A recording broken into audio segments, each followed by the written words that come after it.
नमस्कार मित्रांनो. स्टार प्रवाहवरील प्रेमाची गोष्ट ही मालिका लोकप्रियतेच्या शिखरावर आहे.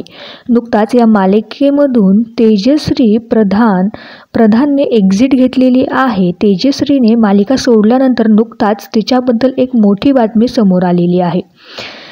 पाहूया काय आहे सविस्तर बातमी. पण त्या अगोदर जर मित्रांनो तुम्ही आपल्या चॅनलवर नवीन असाल तर चॅनलला नक्की सबस्क्राईब करा, जेणेकरून मराठी मालिका विश्वातल्या अशाच अपडेट्स सर्वात आधी तुमच्यापर्यंत लवकरात लवकर पोहोचतील. तर मित्रांनो, प्रेमाची गोष्ट या मालिकेमधून प्रेक्षकांना जेव्हा समजलं की तेजश्री प्रधान ही एक्झिट करणार आहे, तेव्हा प्रेक्षक तेजश्री प्रधानवरती खूपच जास्त नाराज झालेले आहेत आणि ते म्हणतात की आम्हाला मुक्ताच्या भूमिकेत तुलाच पाहायला आवडते, दुसरं कोणालाही पाहायला आवडणार नाही. जर तुला मालिका करायचीच नव्हती तर कशाला साईन केली? आमच्या सर्व रसिक मायबाप प्रेक्षकांचा तू अपेक्षाभंग केलेला आहे.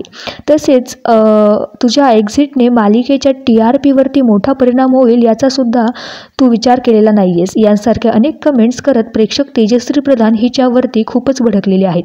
तर मित्रांनो, तेजश्री मालिका सोडण्याच्या निर्णयावरती तुम्हाला काय वाटतं हे आम्हाला कमेंट्समध्ये नक्की सांगा.